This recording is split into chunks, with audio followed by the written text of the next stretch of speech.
गोंदिया जिल्ह्यातल्या गोरेगाव तालुक्यातील पालेवाडा हेटी इथं जुन्या वैरातून एका 24 वर्षीय युवकाची हत्या करण्यात आली। दरम्यान मारेकऱ्यानं स्वतः पोलिसांसमोर आत्मसमर्पण केलं। देवेंद्र ताराम असं मृत युवकाचं नाव असून तो 24 वर्षांचा होता, तर सुनील कांबळे असं मारेकऱ्याचं नाव आहे। काही महिन्यांपूर्वी देवेंद्र ताराम याच्यावर सुनीलच्या वडिलांच्या हत्येप्रकरणी गोरेगाव पोलीस ठाण्यात गुन्हा दाखल करण्यात आला होता। त्यानंतर त्याला अटक करून भंडारा कारागृहात पाठवण्यात आलं होतं।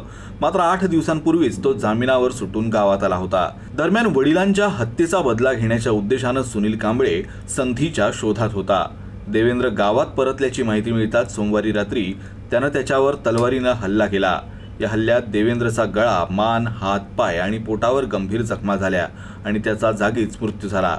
घटना घडल्यानंतर मारेकऱ्यानं थेट पोलीस पाटलासमोर आत्मसमर्पण केलं। त्याच्या हत्येसाठी वापरलेलं शस्त्रही जप्त करण्यात आलं आहे।